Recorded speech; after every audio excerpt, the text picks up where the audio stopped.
Olá, me chamo Jaqueline Passiventura e estou aqui para contar para vocês um pouquinho sobre a história judaica do Brasil. Nós vamos abordar vários temas aqui com outros grandes historiadores também e participantes que a gente vai convidar para fazer parte desse podcast que a gente está trazendo para vocês sobre a Inquisição e história judaica do Brasil, como eu falei anteriormente. Bom, hoje eu vou abordar um tema sobre Bento Teixeira. É um livro muito bacana, importantíssimo, da pesquisadora e historiadora Eneida Beraldi Ribeiro, que ela faz parte do núcleo da nossa querida e amada inesquecível Anita Novinsky Zichrono Livraha, pesquisadora pioneira nos assuntos da Inquisição aqui no Brasil, né? Teve nos arquivos da Torre do Tombo, a gente encontra os vídeos dela lá no YouTube. E aí eu trouxe aqui uma partezinha desse livro muito importante para que depois vocês deem continuidade às suas pesquisas através desse livro que muito importante também. Então eu vou falar um pouquinho sobre o marranismo no Brasil, tá? Na era da colonial. Então a gente entende, né, quem já conhece um pouquinho do assunto, a Inquisição portuguesa, ela começou aqui em 1536, né? E ela percorria os crimes de judaísmo. Esse era o foco dela, tá? E a preocupação era de eliminar, né, esses resquícios da religião judaica a partir das conversões forçadas lá na Espanha em 1497 e logo após em Portugal também, né? E aí muitos vieram para cá, a gente sabe disso, que o Brasil não ficou ileso dessas atividades do Santo Ofício, né? Mandou para cá o Heitor Furtado de Mendonça, que inquiriu vários cristãos novos, né? E condenou vários cristãos novos também a que voltassem daqui para Portugal, ficar lá no cárcere muitos anos, né? E a gente sabe disso, ou seja, a gente encontra tudo na Torre do Tombo, nos arquivos da Torre do Tombo, é aberto, é público, tá? Vai lá e pesquisa, você vai encontrar muita coisa, né? E a função do visitador, né, o Heitor Furtado de Mendonça, era exatamente receber essas denúncias e confissões que tivessem sobre os judeus.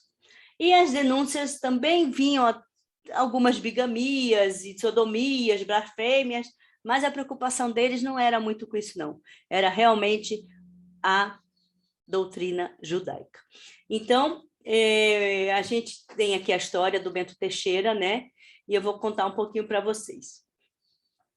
A gente sabe também que se criava um vínculo muito importante, né, de afetividade entre as comunidades que foram se destruturando conforme foi denunciada, né? Então, a gente sabe, a gente vê dentro dos arquivos, quando a gente estuda os arquivos, a gente encontra essas conexões, essas pessoas eram conectadas, e não por pouco tempo, eram por séculos.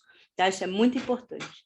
Então, os brasileiros que mais denunciavam de caráter judaizante receberam na Bahia em Pernambuco. Então, Bahia, Pernambuco e Paraíba, que a gente sabe também, né?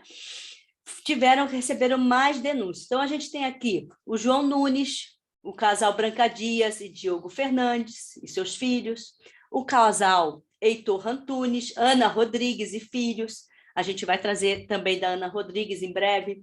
A família de Maria Lopes, do médico João Vaz Serrão, Fernão Soares, seus irmãos Diogo Soares e Bento Teixeira, né? O processo inquisitorial contra Bento Teixeira é um dos mais intrigantes de todas as inquisições que produziu aqui, que foram presos aqui no Brasil e levados para lá. Então, a Eneida conta aqui para a gente um pouquinho sobre o Bento Teixeira. Bento Teixeira nasceu no Porto por volta de 1561 e veio com a família para a capitania do Espírito Santo com a idade de 5 anos para 6 anos.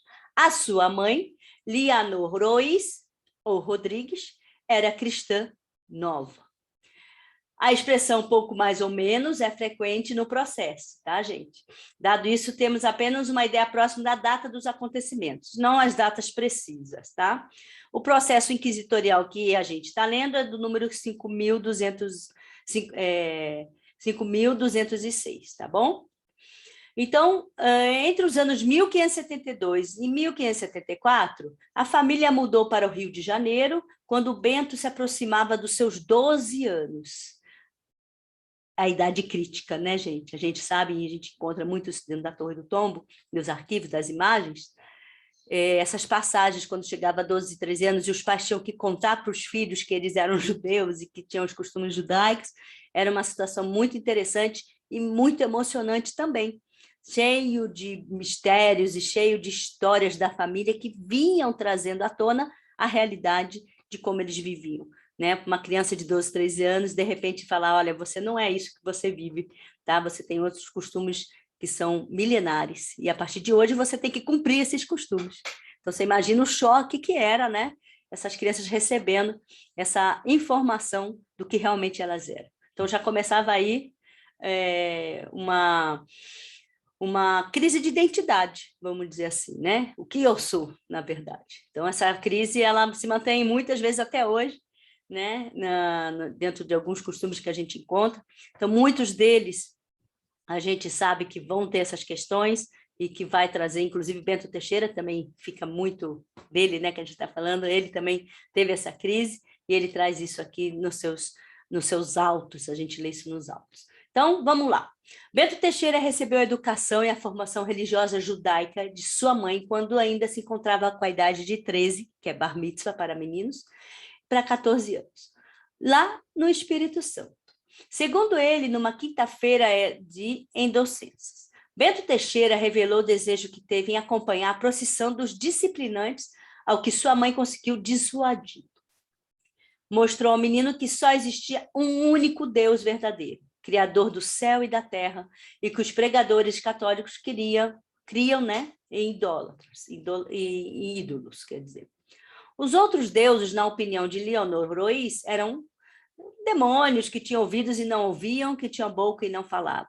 A gente tem um midrash muito interessante dessa frase aqui, de Avraham Avinu, nosso patriarca, que conta que o pai dele, né, ele era idólatra, né, e tinha uma loja de ídolos. Olha que interessante. Esse midrash a gente encontra aí no Talmud. E aí conta que Avraham ficou uma vez tomando conta da loja do pai, e aí ele ficou olhando aquelas estátuas todas, aquelas coisas feitas de pedra, de barro, né, madeira, e aí ele quebrou tudo e deixou uma única estátua de pé. E aí, quando o pai volta para a loja e vê tudo quebrado, tudo destruído, ele falou, meu filho, o que aconteceu aqui? E Abraham disse ele, pai, você não sabe o que aconteceu. Aquela lá começou a discutir com aquela outra ali, aquela de pedra, falando que era mais forte que a de madeira.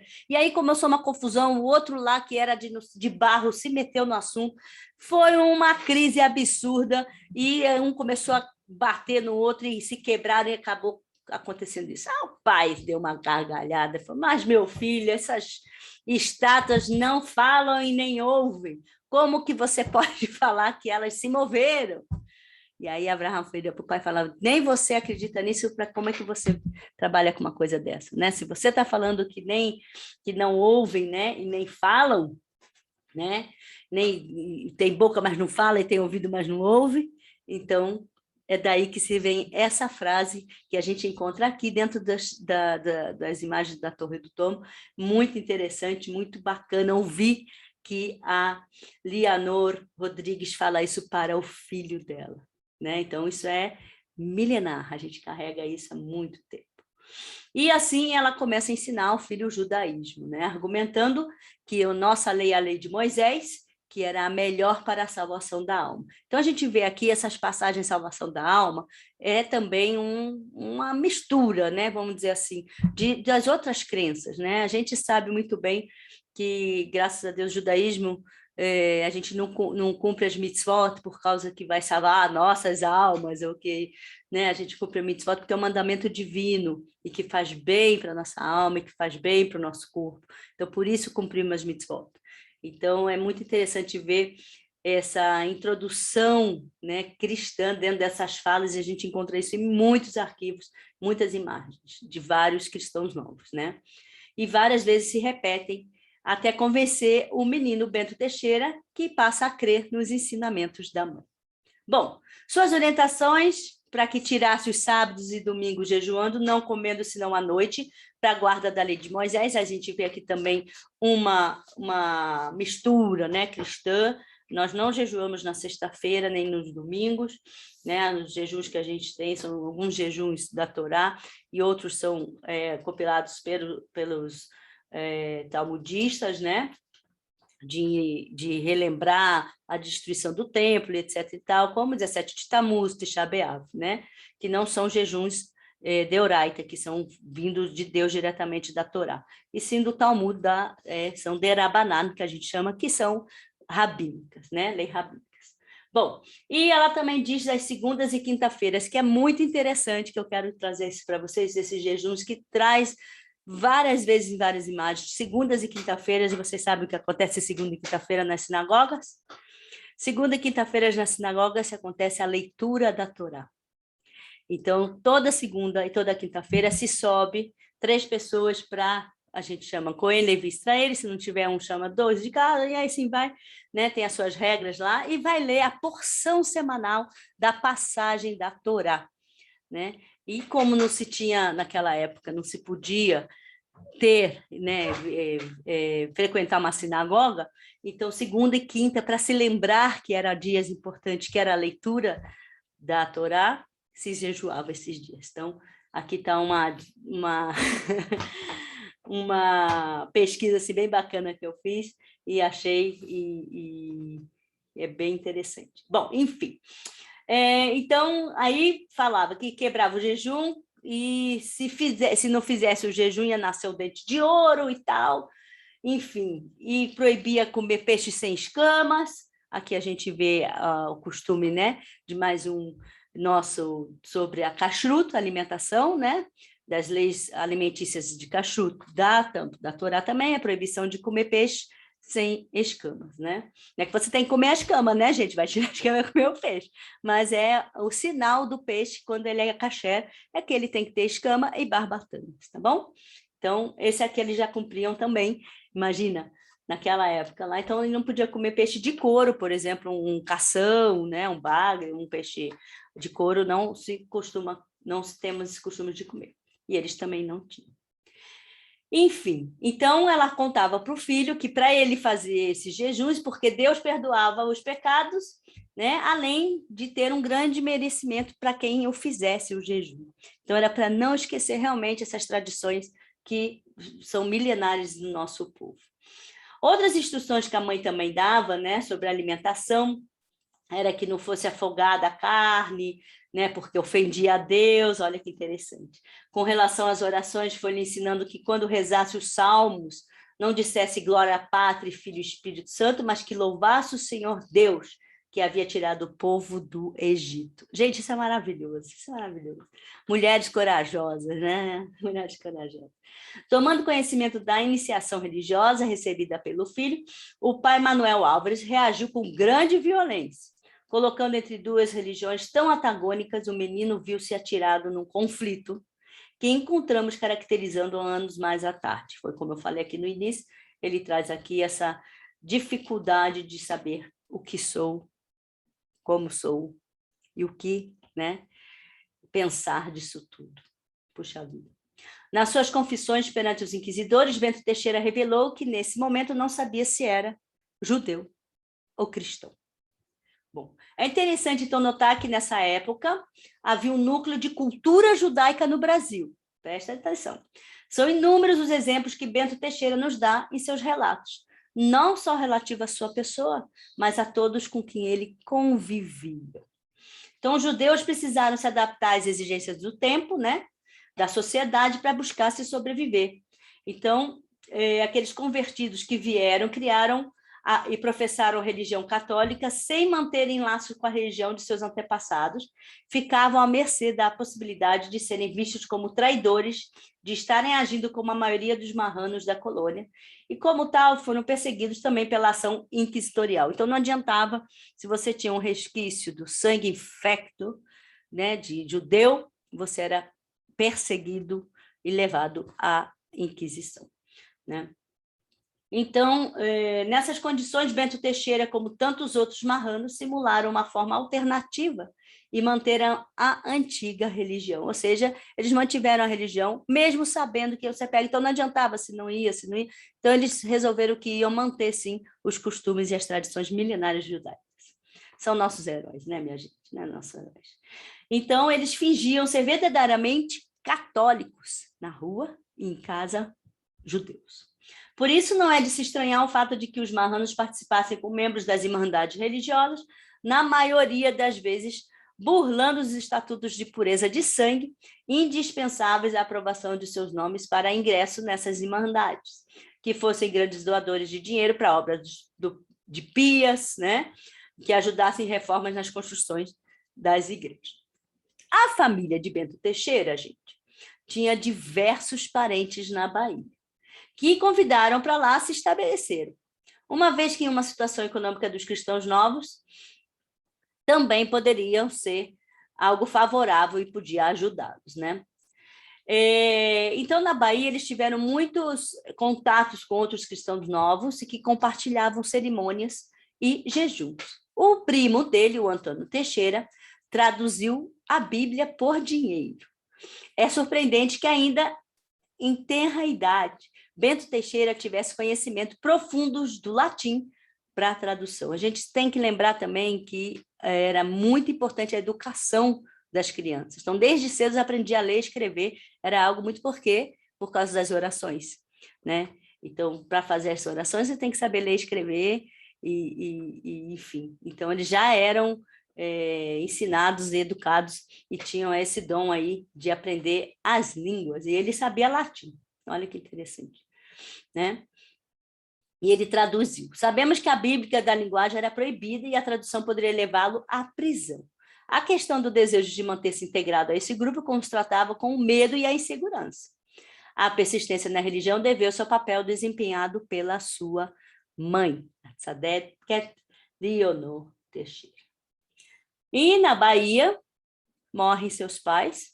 No processo, apenas a data de morte da mãe é 1580, que aparece, e do pai não há citações, né? Os pais, sem condições de arcar com seus estudos, passam a receber ajuda financeira do bispo Dom Antônio Barreiros, que considerava pai benigno dos pobres. Além do bispo Dom Antônio Barreiros, Cosmo Rangel, ouvidor-geral, lhe dava o que vestir. Bento Teixeira, além de mestre, também foi mercador, tendo seguido como irmão a profissão que aprendera com o pai. Então, ele muda-se para Ilhéus, onde se apaixona e casa-se com Filipa Raposo, cristã velha por parte de pai.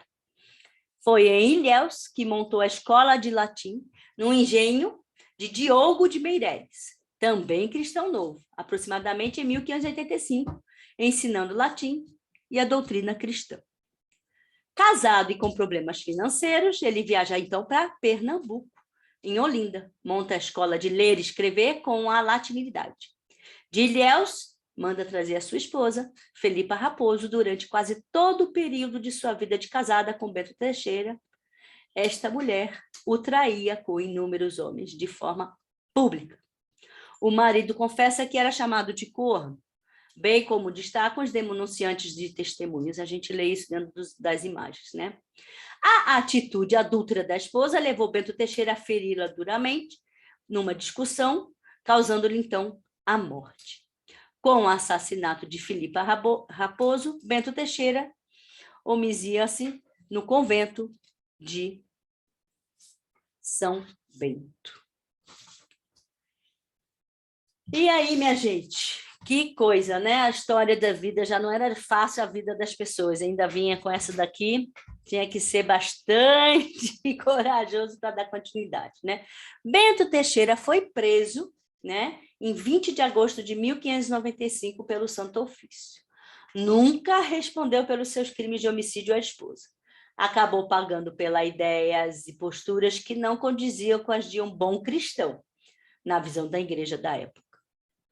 As denúncias que o levaram ao cárcere foram relativamente o juramento insultuoso à Virgem, a negação do auxílio à igreja, posse e leitura de livros proibidos, tradução da Bíblia para a linguagem vernácula e não trabalhar aos sábados.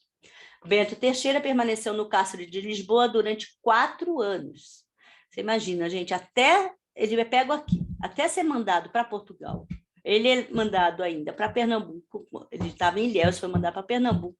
Lá eles têm que esperar sair um navio, que devia levar, no caso, uns 3 meses para chegar. É jogado num cárcere, arca com as suas próprias alimentação diária, etc., que a Inquisição cobrava das próprias pessoas, falando que a culpa era delas, por elas estarem naquela situação, então elas que tinham que arcar com isso, então isso, a gente encontra também isso um absurdo, né? Quanto que foi tirado de roubado, né? Essa é a palavra certa, roubado dessas pessoas, enfim. Então, vamos lá. Nesse período, redigiu vários textos Bento Teixeira no cárcere, né, que ficou 4 anos lá, né, de defesa aos inquisidores, onde também fez um retrato de algumas das práticas judaicas adotadas na colônia. As discussões religiosas mantidas com os marranos e a visão que estes tinham do catolicismo, de seus rituais e de seus representantes, os padres. Saiu em auto de fé em 1599. Tendo recebido pena de cárcere e hábito penitencial perpétuo, porém morreu doente no ano de 1600. Bom, a gente vai falar aqui um pouquinho sobre essa sociedade secreta que Bento Teixeira traz nas suas imagens, tá? Uma das discussões sobre a sociedade secreta será proposta pela historiadora Alea Shalom Anita Novinsky, que fala desses assuntos, né? Em trabalho ia ser em breve lançado nas sociedades que começaram a se organizar na chegada dos primeiros povoadores no Brasil. E seriam essas redes de comunicação e associações clandestinas das quais Portugal teve informação antes mesmo das visitações. As visitações serviram dessa maneira para investigar e, entendendo suas organizações, estruturar tais sociedades. Bom, as sociedades secretas, que a professora Alea Shalom Anita Novinsky falava, vai ser analisado pela nossa historiadora aqui, pesquisadora Eneida. As reuniões dos cristãos novos, judaizantes, foram geralmente denominadas pelos habitantes da colônia de esnogas, e seus registros são fartos nas denunciações da Bahia e Pernambuco. Mas vou me centrar, ela diz aqui, nas descritas por Bento Teixeira, no seu processo. O objetivo é alinhar as amizades que eles tinham, seus posicionamentos, né, e a importância deles dentro da esnoga, como integrante, como eram respeitados pelos conhecimentos que possuíam, né? Essas redes eram formadas por judaizantes que demonstravam insistentemente que queriam que havia a sobrevivência de uma cultura específica e remodelava cada dificuldade que permitia ao grupo que reconhecesse através de uma identidade construída cotidianamente. É importante destacar que, com tantas proibições feitas a partir da igreja oficial, a religião judaica passou a ser aquilo que os pais lembravam e que oralmente passavam às gerações mais novas. A gente vê isso muito bem quando a mãe, a Leonor, passa para Bento Teixeira, né, dizendo para ele que ele é judeu, falando da questão de pronunciar somente a um Deus só, e que isso vai salvar a sua alma, né? Então, a gente vê aqui realmente essa integração cristã dentro dos costumes judaicos aqui, né? Como ela traz aqui. Bom, o que se discutia nas confissões de Bento Teixeira eram as atitudes que os cristãos novos deviam manter. As mais citadas foram as relativas ao descanso aos sábados e às práticas alimentares. Como se sabe, aos judeus ficava vedado qualquer tipo de trabalho aos sábados, sendo que às sextas as casas deviam ser limpas, assim como as pessoas teriam que se banhar e vestir suas melhores roupas, como a gente faz até hoje, né? Shabat chegando, esperando dia de se conectar com o Todo-Poderoso, então se coloca a melhor roupa para estar com a família, para jantarem juntos, enfim. Outra questão que eles discutiam muito era sobre o jejum, né, durante os dias de recomendação para fazer durante o dia e à noite poder comer, né? E esses jejuns eram nesses dias que eu falei para vocês, segunda e quinta-feira, que eram o jejuns, jejuns dos judaizantes, né? Como regra geral, eram vedados alimentos como porco e peixes, sem escama, e esses preceitos da lei foram retirados vezes abordados por Bento Teixeira. Ou seja, a gente encontra essas leis no livro de Levíticos, né? E no 15, se eu não me engano, ali a gente começa a falar das leis dos alimentos permitidos e proibidos. Bom, também falavam-se da importância de orar como os salmos, né? Tirando as mesmas palavras sobre glória à pátria e Espírito Santo e colocando o nome de Deus no lugar. Outra discussão que era muito importante, que não podia se deixar passar, era sobre a circuncisão, o Brit Milá, né? Enfim, eles então marcavam datas específicas para fazer a circuncisão, né? Então os cristãos novos acreditavam que teriam a sua alma salva e seguiam a lei de Moisés. Desdenhavam então da forma de que era a reza dos cristãos e falavam que é importante mesmo, um principal era acreditar num Deus só, né? Bom, deixa eu ver aqui, o que mais que ela traz interessante, muita coisa interessante, mas eu quero que vocês adquiram esses livros, então eu não vou trazer tudo, eu vou trazer aqui uns nomes muito bacanas para vocês, né? Muito interessante aqui que alguns marranos ela traz aqui, que Bento Teixeira manteve contato com as famílias de poderosas e tradições nas regiões, que tinham muitas que pertenciam nessas famílias poderosas e tradicionais da região aqui, né? Então ele se ligou a homens e mulheres importantes que traziam como herança uma história de luta como conquista e imponência dos grandes senhores coloniais. E então ele construía essa rede de informação, né? E mantinha como manutenção esses valores antigos da religião judaica, né? Possibilitando que sobrevivesse, então, tudo o que foram passados de geração a geração, para que não seja esquecido, né? E que assim que caísse na malha da Inquisição, saberiam dizer, né?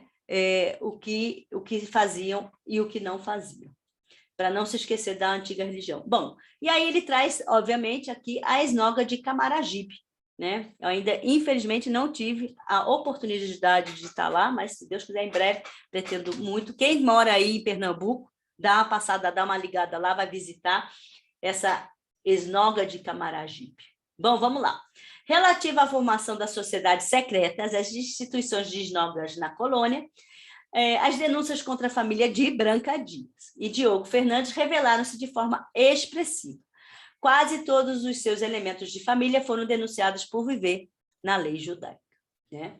Ela traz aqui, da família constam processos contra Branca Dias, Violante Dias, Isabel Dias, Diogo Fernandes, Brites Fernandes, Andresa Jorge, Briolândia Fernandes, além dos netos, Ana da Costa de Arruda, Catarina Favela, Beatriz de Souza, Maria de Souza, o neto Jorge de Souza e Brásio Pinto, casado com um dos seus netos. Branca Dias foi presa em 1543 em Lisboa, quando tinha 30 anos, acusada pela mãe e pela irmã, que também foram presas. Foi reconciliada em 1545, a 2 anos de cárcere e uso de São Benito. Veio para o Brasil, onde já se encontrava o marido. Aqui você encontra também no livro das Macabeias da Colônia, na página 317.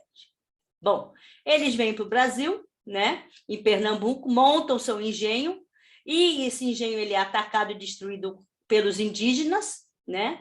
E eles conseguem se sobreviver e vão e fogem e fazem outro engenho e criam uma escola para moças de bons modos, né? As meninas aprendiam a lavar, a cozinhar, passava alguns anos sob a orientação da matriarca Branca Dias. O contato constante das alunas de Branca Dias com a família possibilitou um grande número de denúncias sobre a famosa esnoga de Camaragibe. Então, eles criaram essa escola, onde a Branca Dias orientava as meninas, né? E muitas pessoas colocavam suas filhas lá, porque eles tinham muito bons nomes. Porém, a sua ex-noga, que era assim chamada, foi denunciada, né? E as alunas começaram a denunciar que havia alguns quartos isolados naquele local da casa, onde a professora levava algumas alunas específicas ali, aos sábados, né? E não comiam hóstias e nem faziam a missa. Isso traz isso também dentro dos arquivos.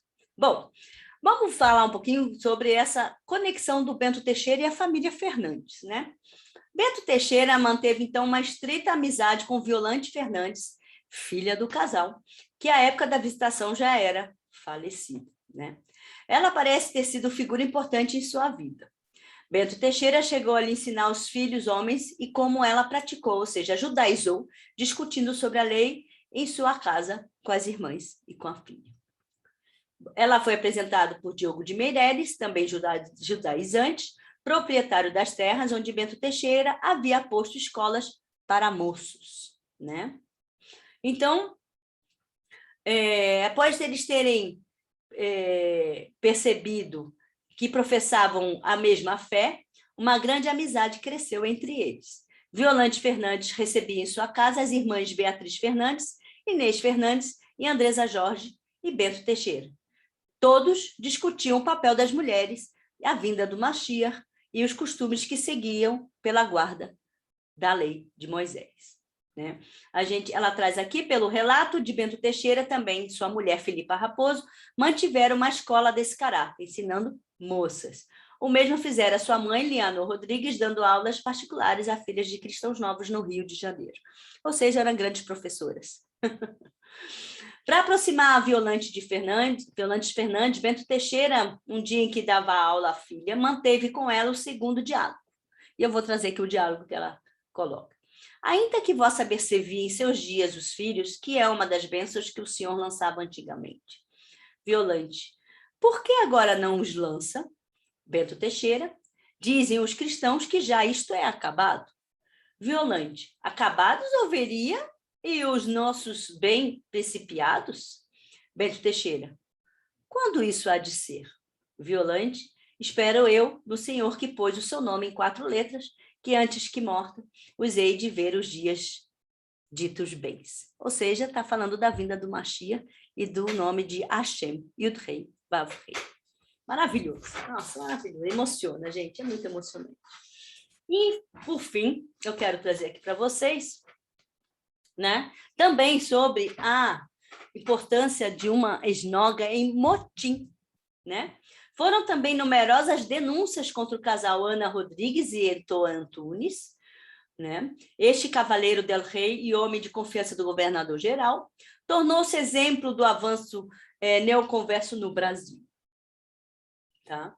Foi comerciante de posses e senhor de engenho. Fixou-se com a família em Matoim, tá? Onde disseram que presidia a chamada esnoga de Matoim. Os laços de matrimônio dos filhos consolidaram as relações com as principais famílias da capitania. As filhas casadas, todas com homens influentes e cristãos velhos, mantiveram os costumes judaicos herdados dos pais. Quando a visitação na Bahia, Heitor Antunes já era falecido. Mesmo assim, recebeu grande número de denúncias.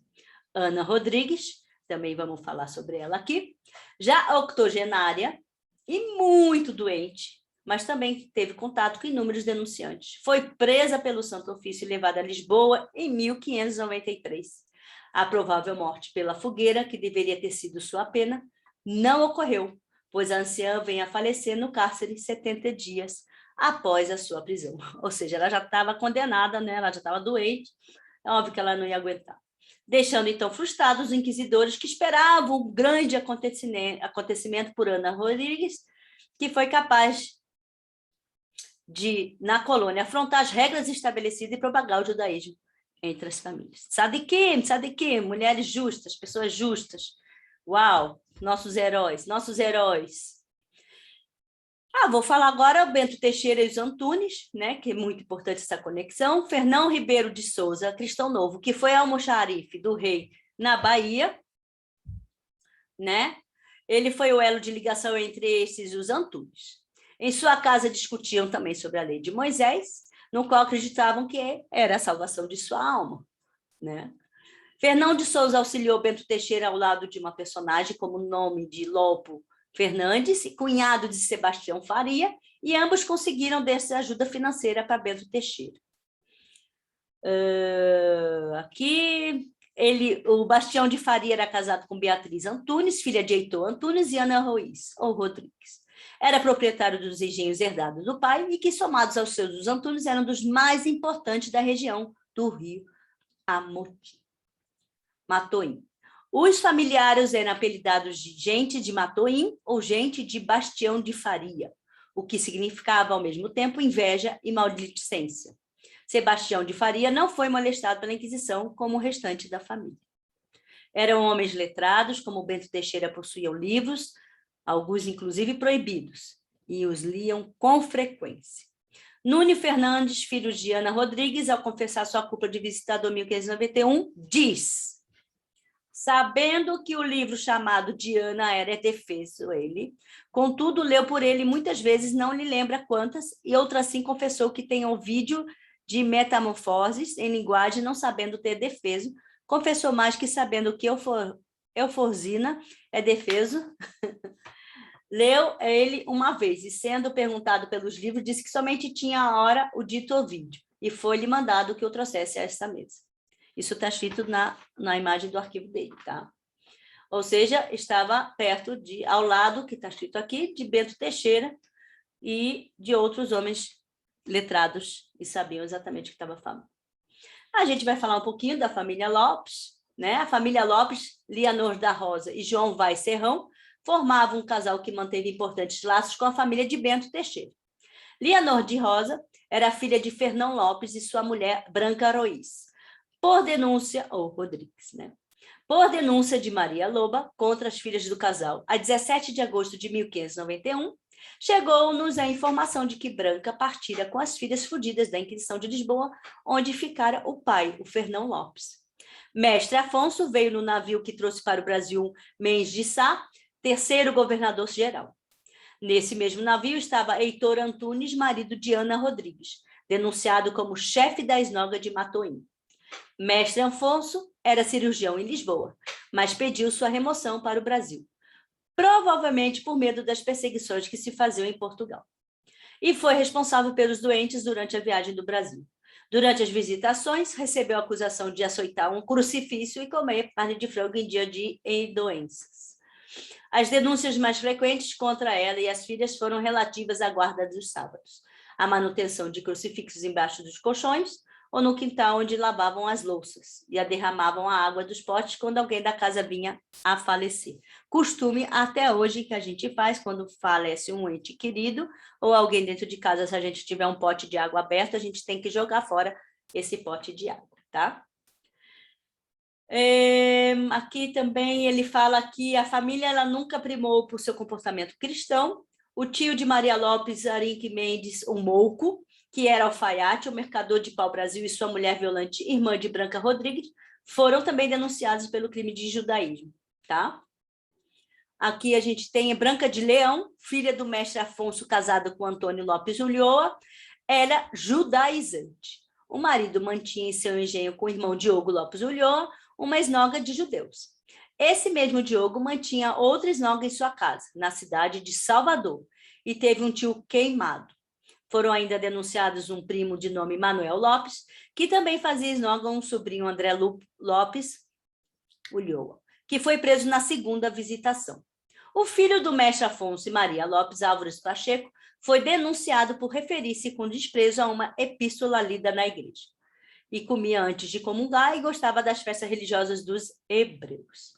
Ensinara a prima Antônia de Oliveira, filha de Ana Roís, a seguir a lei judaica e foi por isso denunciado. O pai de Antônio de Gaspar Dias, de Gueira, que se gloriava de ser cristão novo, foi denunciado por ler a Toura. Olha que interessante. Confusão do livro com figuras em que nada tem em comum com o judaísmo. E levava os filhos recém-nascidos para uma ermida para oferecer-os com os 2 pombos, ao modo judaico, conforme a lei de Moisés. A outra filha do casal, Ana de Oliveira, olha que incrível essa mulher, olha que incrível essa mulher. Inclusive, ela é ancestral do nosso querido Moer, doutor Luciano Canuto de Oliveira. Aí está escrito, está no sangue, né? Não podemos deixar de falar disso. Casada com Belchior da Costa, recebeu a séria denúncia de que circuncidava as crianças que paria, né? Olha que coisa. Que paria e depois vinham de batizar. Olha isso aqui, peraí. Isso, era aqui, ó. Aqui.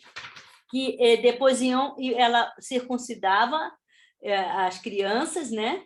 E, obviamente, fizeram uma denúncia contra ela, que viram tanto sangue e tal, a criança chorando, e denunciaram.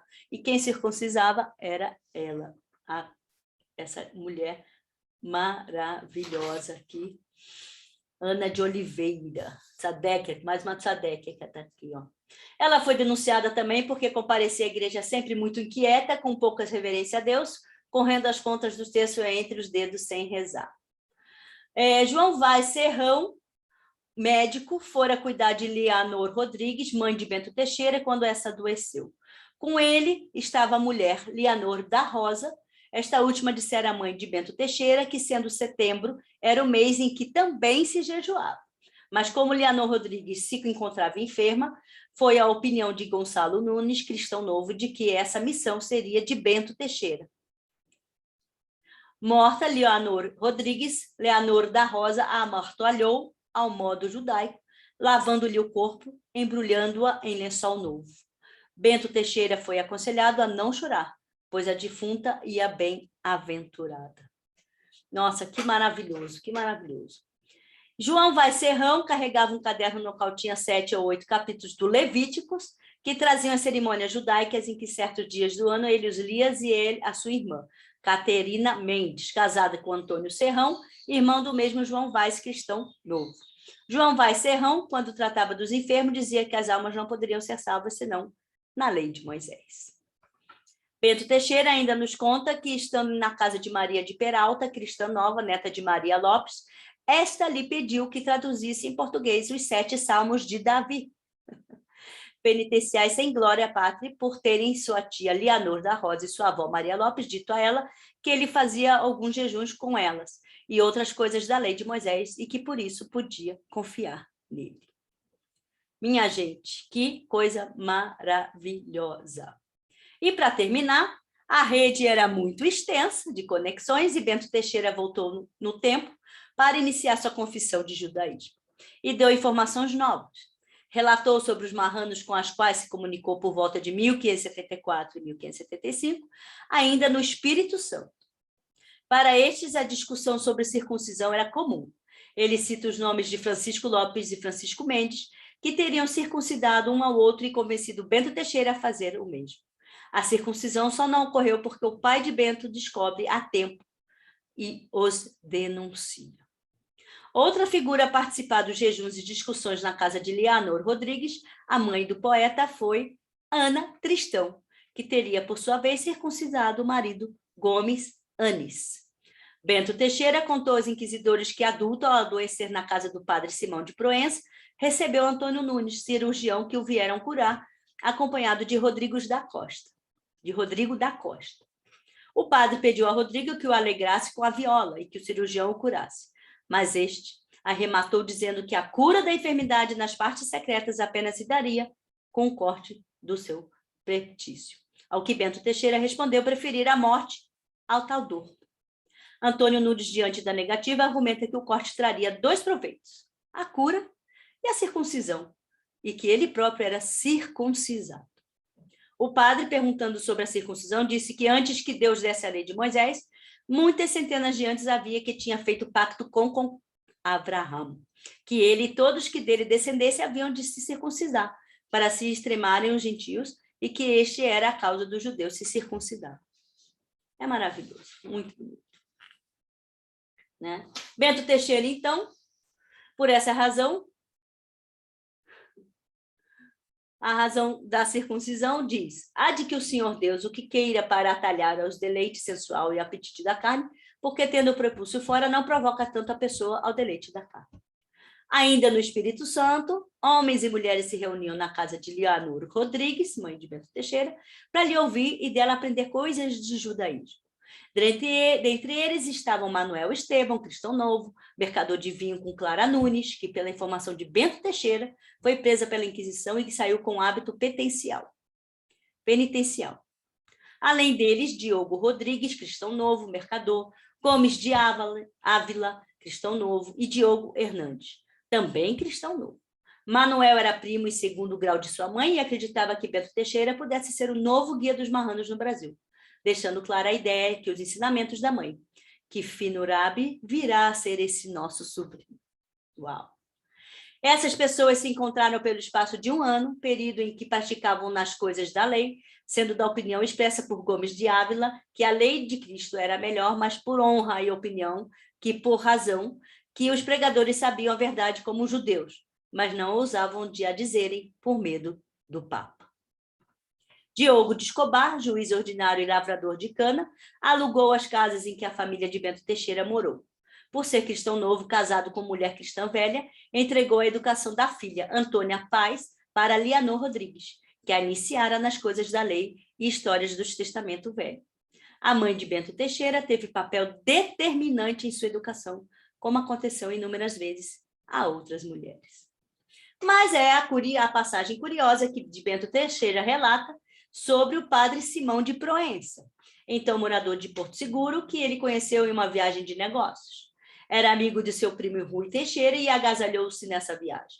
O padre também era judaizante, tinha amante e achava natural possuir, pois acreditava que isso era coisa natural e não pecado, e que a lei é boa por ter sido dada por Deus, e tão santo profeta como Moisés, e não agora com tantas estreiteza e miséria, uma lei por 4 hipócritas romanos que querem enganar o mundo e não deixam de terem por debaixo das capas mancebas, e que mais amigos são do pecado nefando do que eu sou das mulheres. Assim diz o padre.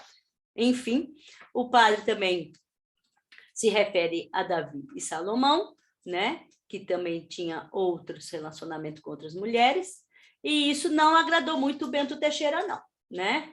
Enfim, tornaram-se amigos, tratavam as coisas da lei, né? E o padre zombava, às vezes, até das coisas que ele era obrigado a fazer, estando junto com Rodrigo da Costa e Estevão Vaz, né? E, assim, eles conseguiam manter as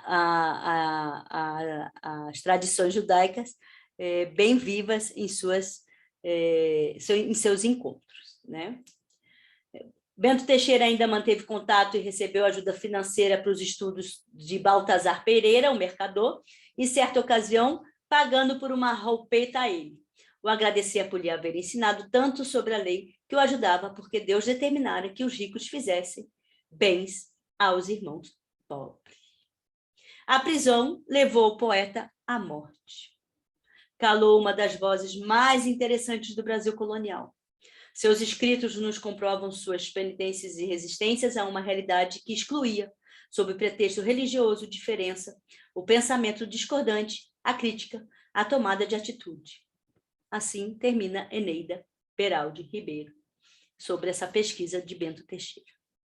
Eu quero deixar aqui para vocês essa história incrível, emocionante, aterrorizante, né? Porque hoje eu sempre é uma das épocas mais maravilhosas que a gente tem para se viver, judaísmo ou qualquer outra religião, né? Então, essas pessoas são os nossos heróis. São pessoas que mantiveram o judaísmo aceso da forma que conseguiam mantê-lo aceso. Então, não cabe a nós julgá-los, não cabe a nós trazer ideias tão absurdas sobre essas pessoas que conseguiram e quiseram e mantiveram e arriscaram suas vidas para manter acesa a nossa milenar cultura judaica. Por hoje é só, minha gente. Eu espero que vocês tenham gostado e eu trago na próxima semana mais uma história sobre a história judaica do Brasil. Um grande beijo para todos. Compartilhem, curtam, deixem seus comentários, tragam suas ideias e vamos bater um papo aqui com a gente. Um grande beijo e um bom café com a Struga para vocês. Tudo de bom! Tchau!